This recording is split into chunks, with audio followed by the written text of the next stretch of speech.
Assalamualaikum warahmatullahi wabarakatuh dan salam sejahtera untuk teman-teman dan Pak dosen.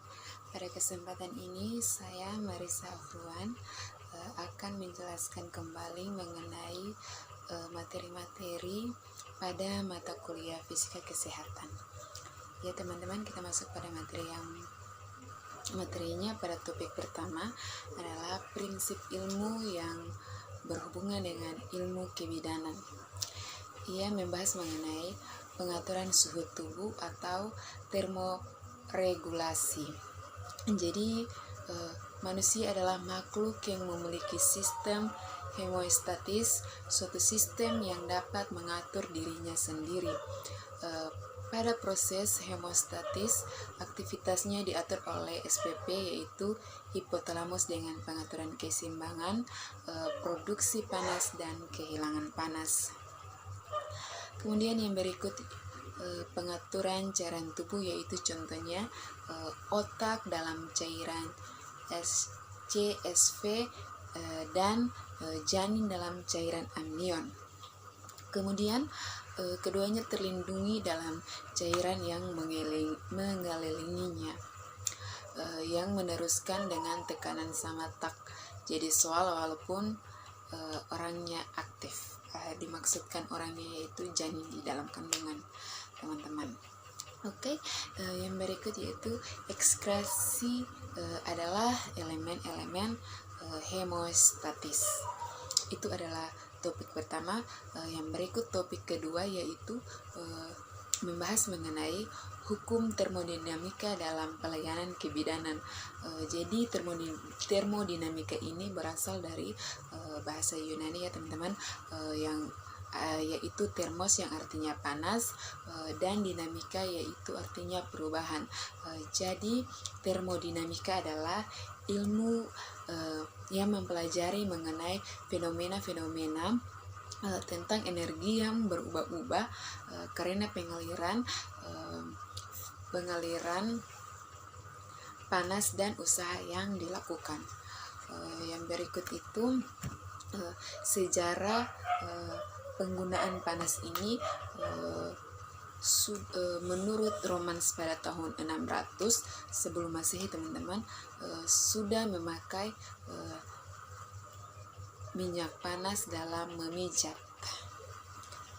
Yang berikut itu terdapat 4 hukum dasar, teman-teman, yang berlaku di dalam sistem termodinamika ini, yaitu hukum yang pertama, maksud saya hukum awal, hukum pertama, hukum kedua, dan hukum ketiga.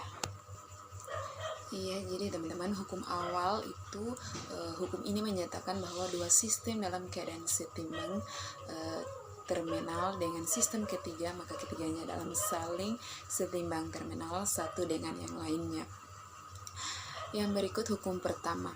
Hukum ini terkait dengan kekekalan energi.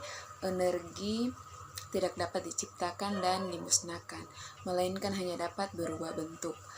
Yang ketiga itu hukum kedua. Hukum ini berbicara tentang kondisi alami dari luar keluar pada suatu objek dengan sistem.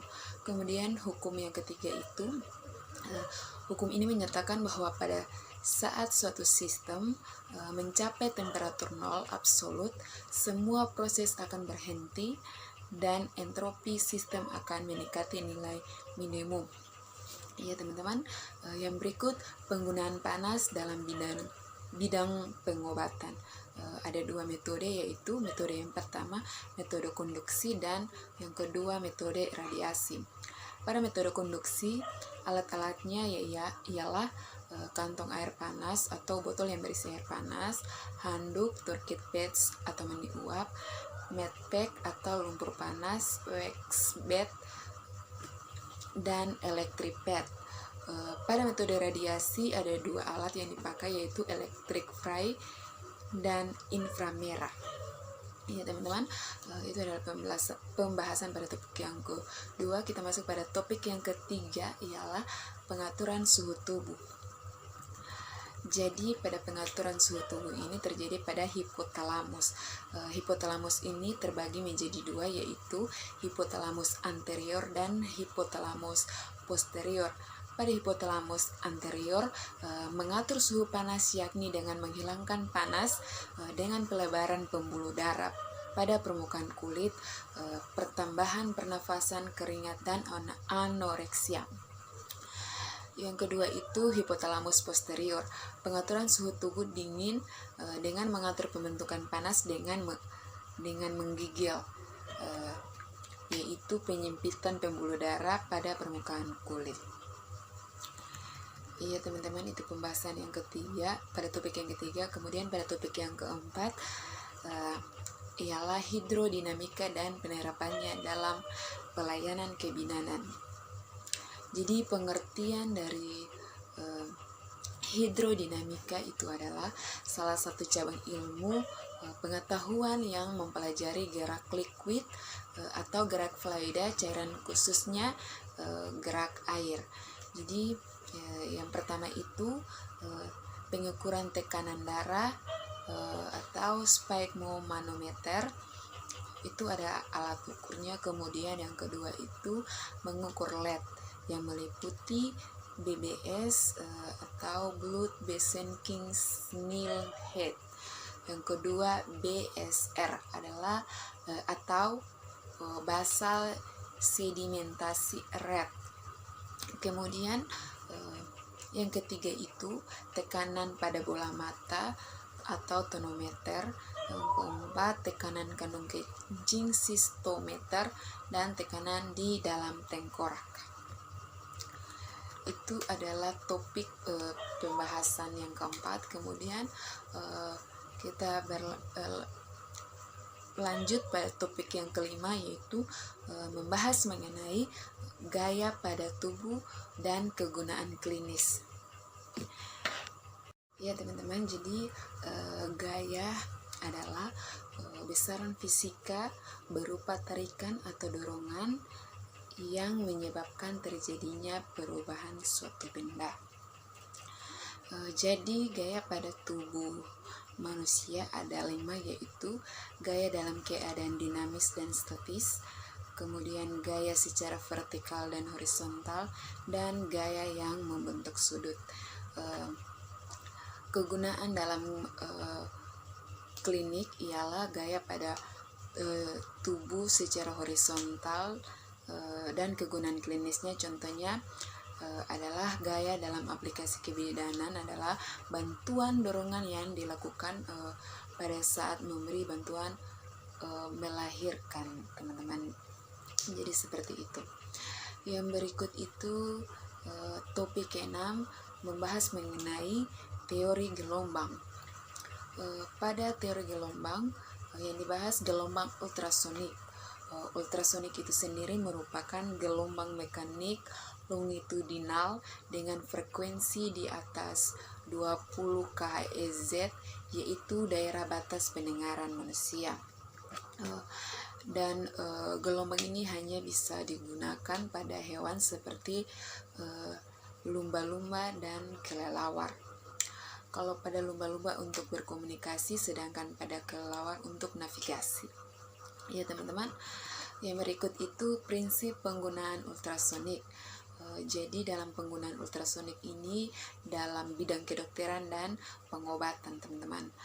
Yang berikut penggunaan gelombang ultrasonik dalam bidang kedokteran, yaitu yang pertama untuk memeriksa bagian dalam tubuh seperti alat USG yang dipakai untuk memeriksa janin dalam perut ibu, teman-teman. Yang berikut itu kacamata orang buta. Ya teman-teman, itu pembahasan untuk topik ke-6. Kemudian pada topik yang ke-7 yaitu jenis alat elektronik dalam pelayanan kebidanan.